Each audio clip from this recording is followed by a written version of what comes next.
ब्रह्मा जी के पुत्र अत्रि मुनि के साथ में इनका विवाह हुआ, इनसे अत्रि गोत्र कहलाया। अंशय के 3 पुत्र हुए, दुर्वासा, दत्तात्रेय और चंद्रमा। इसके तीसरी कन्या शारदा का विवाह ब्रह्मा जी के पुत्र अंगिरा ऋषि के साथ में हुआ, इससे अंगिरा गोत्र बना। और यहीं से इस शुरू हुआ और हम लोग जो है अंगिरा ऋषि के ही संतान हैं। अंगिरा गोत्र हम लोगों का याद रखना। तो इस प्रकार अंगिरा ऋषि के पुत्र हुए बृहस्पति, बृहस्पति के नाम पर बृहस्पतिवार बना और देवताओं के गुरु कहलाए, इसके नाम पर बृहस्पतिवार बना। इन्हीं के चतुर्थ कन्या हबिरु का विवाह ब्रह्मा जी के पुत्र पुलस मुनि के साथ हुआ और इससे पुलस गोत्र बना। पुलस के 2 संतान हुए, अगस्त मुनि और विसर्वा। तो अगस्त मुनि सारा समुद्र का जल पी गए थे और विंध्याचल पर्वत को रोक दिए थे। तो विसर्वा के 3 पुत्र हुए, रावण, कुंभकर्ण और विभीषण। तो रावण के पिता का नाम विसर्वा, विसर्वा के पिता का नाम पुलस मुनि और पुलस मुनि के पिता का नाम ब्रह्मा और ब्रह्मा के पिता का नाम भगवान नारायण। तो इस प्रकार तो ब्रह्मा जी के पुत्र वशिष्ठ जी के अरुंधति का विवाह वशिष्ठ जी के साथ हुआ, इससे वशिष्ठ गोत्र बना। वशिष्ठ के पुत्र शक्ति मुनि, शक्ति मुनि के पुत्र हुए पराशर मुनि और इससे पराशर गोत्र बना। और पराशर मुनि के पुत्र हुए श्री व्यास जी जो भागवत लिखते हैं और व्यास से व्यास गोत्र बना। और व्यास के पुत्र हुए श्री सुखदेव जी जो भागवत के मूल वक्ता हुए।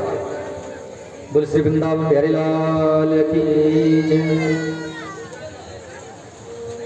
तो इसके 6वां कन्या ख्याति का विवाह ब्रह्मा जी के पुत्र भृगु जी के साथ हुआ, जिससे भृगु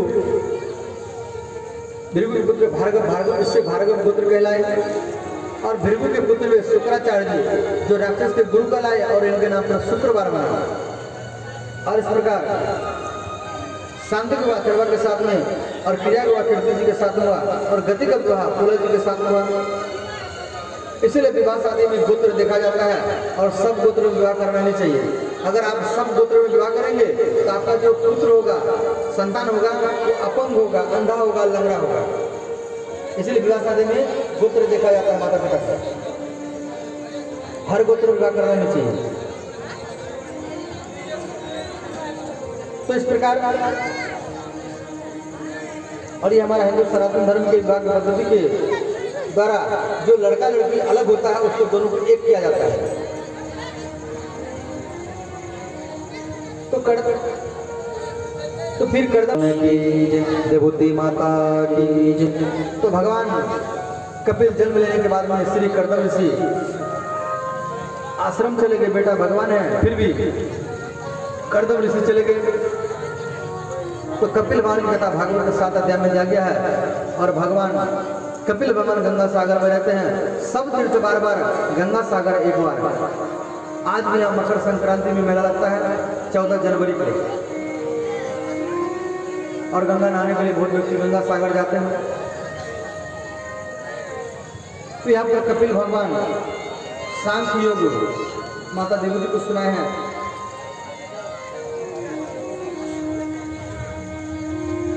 ये कथा आगे श्रवण करेंगे और आज जो है बावन भगवान की कथा को हम लोग को लेकर के सुनना है। तो एक बार दुर्वासा ऋषि वैकुंठ लोक गए और वैकुंठ लोक में भगवान नारायण दुर्वासा ऋषि के गला में एक माला डाल दिया।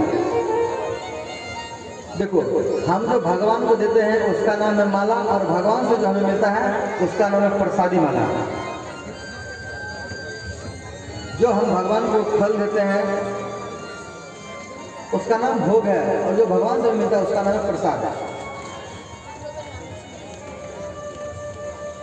तो इस प्रकार तो वैकुंठ से आ रहे थे वो माला को पहन करके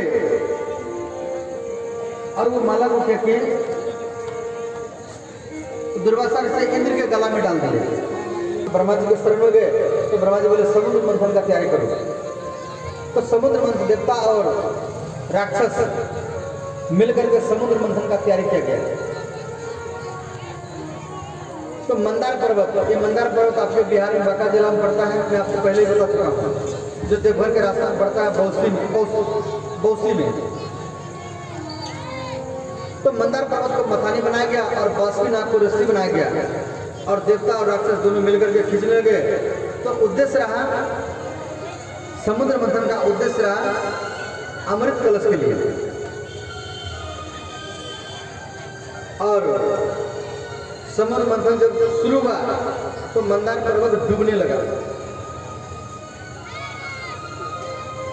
मंदार पर्वत डूबने लगा। तो भगवान देवताओं की सहायता के लिए एक रूप बनाए, एक अवतार लिए, मोहिनी अवतार, बोले से मोहिनी भगवान की जय। तो मंदार पर्वत अपने पीठ पे धारण किए, फिर समुद्र मंथन चालू हुआ। तो समुद्र मंथन से हलाहल विष प्रकट हो गया। समुद्र मंथन का उद्देश्य था अमृत कलश के लिए और हलाहल विष प्रकट हो गया। अब इसको कौन पान करेगा? और ये जमीन पर गिरेगा, इस सृष्टि समाप्त हो जाएगा, जल जाएगा। अब सब देवता लोग घबराए, अब क्या होगा? तो ब्रह्मा जी के शरण में गए, फिर कहा भगवान विष्णु जी के शरण में गए, कहा भगवान शिव जी के पास में जाओ। सब देवता लोग भगवान शिव जी के पास में पहुंचे। देखो, समाज में कोई अच्छा काम करो तो पहले आपका बुराई होगा, आपके पैर में पकड़ कर खींचेगा, तो उसके बात को सुन करके काम को रोकना नहीं है। यहाँ समुद्र मंथन का उद्देश्य अमृत कलश के लिए हाल विष प्रकट हो गया। अब भगवान शिव जी से प्रार्थना कर रहे हैं, महादेव आपको तो विष पीने की आदत है और हमारा रक्षा कीजिए, ये सारा सृष्टि को समाप्त कर सकता है ये विष। अब यहाँ भगवान शिव, जिसे कोई अच्छे पति पत्नी होते हैं, कोई भी पति काम करेंगे तो पत्नी से पूछेंगे, और कोई पत्नी अच्छे होते हैं वो पति से पूछेंगे, कोई काम करेंगे तो पति से पूछेंगे। यहाँ भगवान शिव विष पीने के लिए जा रहे हैं। अब देव पार्वती को कह रहे हैं कि देवी आप ही बताओ हम क्या करें, कि विष पीने के लिए कह रहे हैं हम क्या करें। यहाँ भगवान शिव को देव पार्वती कह रहे हैं, हे नाथ आप विष को पान कर जाइए। कोई भी पत्नी अपने पति को ये नहीं कह सकता कि आप विष पान कर लीजिए। कोई पत्नी अपने पति को ये बात नहीं बोल सकती आप विष पान कर लीजिए। और यहाँ माता पार्वती कैसे बोल रही है? यहाँ माता पार्वती देख रही है कि समस्त संसार का कल्याण होगा इसके विष पीने से, इसीलिए आप पी जाइए।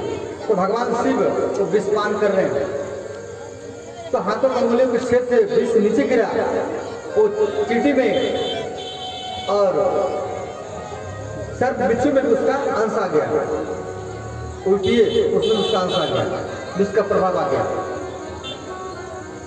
तो भगवान शिव वो विष को पान किए, अंदर पेट में नहीं लिए, बाहर में नहीं निकाले, गला में रखे। तो भगवान शिव जी का गला नीला पड़ गया, तो भगवान शिव जी का एक नया नाम हो गया नीलकंठ। बोले तो पहले आपका बुराई होगा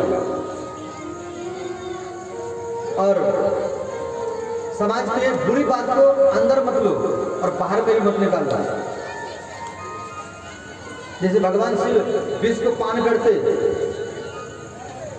तो प्रलय आ सकता था, बाहर भी निकालते तो सृष्टि समाप्त हो सकता था, गला में रखते। इसे बुरी बात को दबा करके रखो, बाहर मत निकालो, अंदर में मत लो, अंदर मिलेंगे उसमें बिगड़ जाएंगे।